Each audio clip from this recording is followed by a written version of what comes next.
Hi, I'm Jordan from Kettner Creative. In this video, we're going to compare the Shure SM7B dynamic microphone to the Rode NT1 condenser microphone. Now, at first glance, these microphones come from very different neighborhoods. We have dynamic versus condenser, built-in shock mounting versus external shock mounting, foam windscreen versus external pop filter. There's a whole bunch of differences, but there are some similarities with these microphones as well, and we're going to walk through all of those, and at the end, I'm going to give my opinion on which microphone is better for which application in your home studio. Now, for the purposes of this video, we're using the SSL2 Plus audio interface. If you see the meters come up on the screen, that's to indicate which microphone is active. So if you see the meter on the left-hand side of the screen, you'll know that the Shure SM7B is the microphone that you're hearing.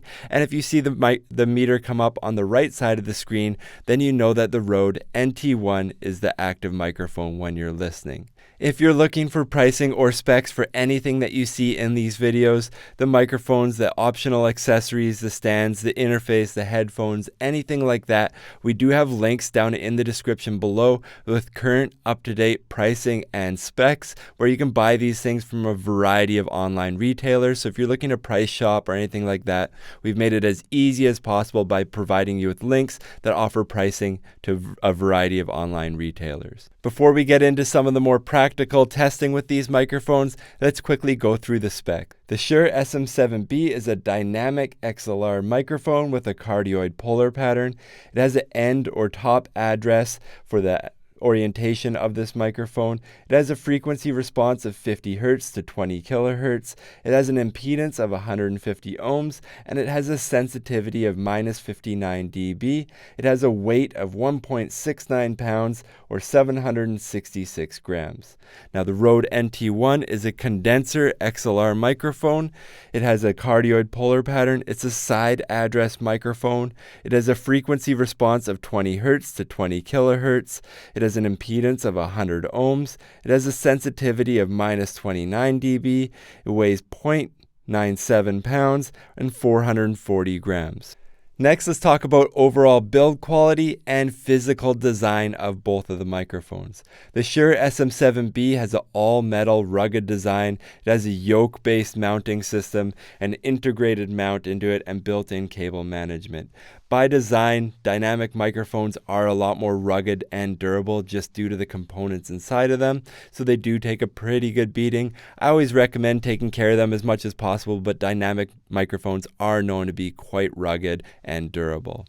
The Rode NT1 also has a metal build, but like I just said, a condenser microphone isn't quite as rugged or durable, so you do need to baby it a bit more, transporting it in a box or getting a custom Pelican case made for it or something like that. In terms of mounting this microphone, you do have a couple different options.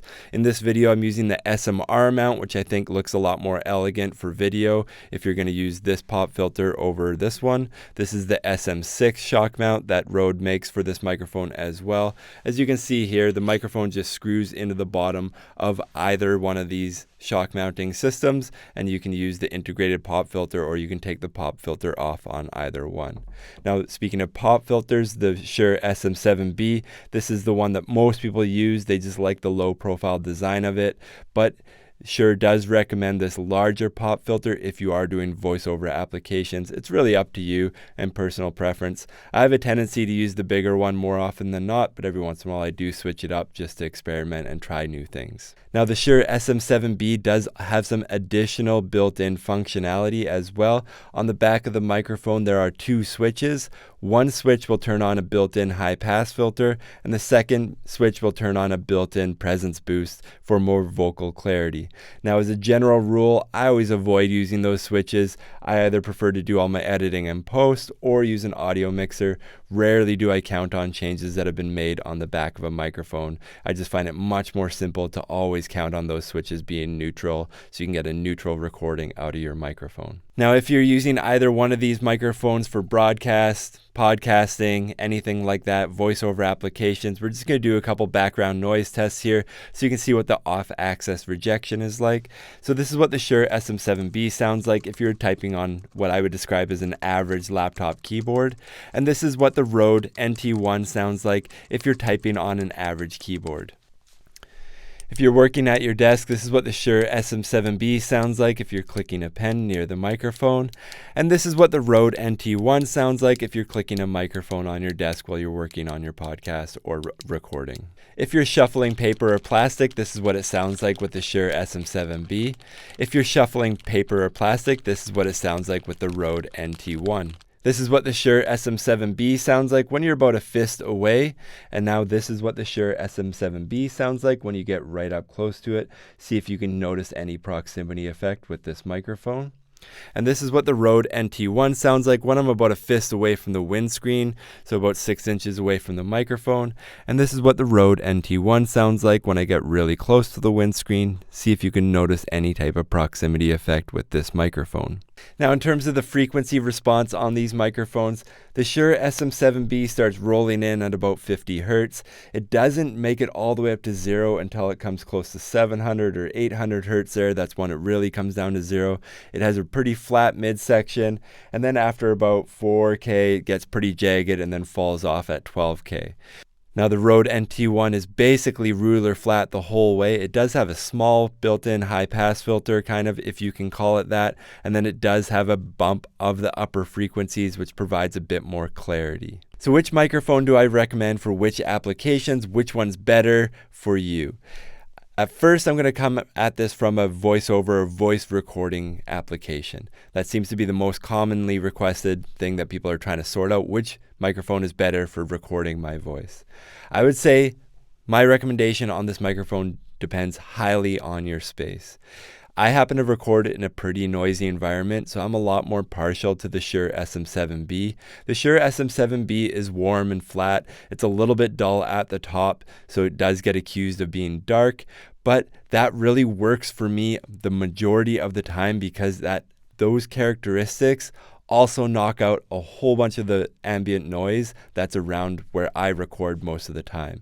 Without this built-in EQ, when I use something like the Rode NT1, which is a lot more flat with that upper boost, I do hear a lot more background noise. I hear cars driving by, dogs barking, plane noise. It's a lot more sensitive. So to recommend the Rode NT1 over the Shure SM7B, you would have to have a room that's both very well soundproofed and sound treated. Those are both different things. Our studio happens to be very well with the sound treatment, but it doesn't have very good soundproofing. You do need both of those, I think, in order to recommend the Rode NT1 over the Shure SM7B. With the Shure SM7B, you can fake it and you don't need a completely soundproof environment, which, let's be honest, not a lot of people have. That being said, both of these microphones are used for a variety of applications around the studio. So if you're doing something that's not voice recording, you may be better off with the Rode NT1. The Rode NT1 is much more known as an all-rounder microphone. It's way more flexible for recording a pile of different sources, from sensitive instruments to guitar amps to things like that. It's not the best maybe for a kick drum, where the Shure SM7B would do a better job, but overall in the studio, you could use it as overheads, you could use it on toms, you could use it on whatever you wanted, much more so than the Shure SM7B. So even though the Rode NT1 is a lot more flat, a lot of people prefer the sound of it. I happen to prefer it on the sound of my voice for recording my voice, with the caveat that I will only use it if it's not noisy outside or I know I'm in a dead quiet environment. So that means if I was to only choose one of these, since the majority of what I do is talking head video like the one you're watching right now, if I had to choose one, the SM7B is a no-brainer because it means that I can film and record much more often than with the Rode NT1, just because of ambient noise issues. So that's how I'd recommend these microphones. The Rode NT1 is better, crisper. I like the sound of it a lot more, but it's a lot more sensitive to the environment, but it's also way more flexible in your studio in terms of what it can record on a variety of instruments. The Shure SM7B here is Old Faithful. It's designed for vocal recording. It does work for other applications in the studio, but if you're looking for a podcasting mic that you can count on to constantly record in noisy environments, then this is a better choice for you. If you have any questions about anything that I've said in this video, please leave a comment down in the comment section below. If you do want to see pricing or specs, again, for anything that you see in this video, we have a ton of links down below, so please check those out. I hope that they're as helpful as they can be with helping you find more information. And if you want to see more videos like this in the future, we do record a ton of these videos almost on a daily basis, so please like and subscribe to see more videos like this in the future. Thank you so much for watching.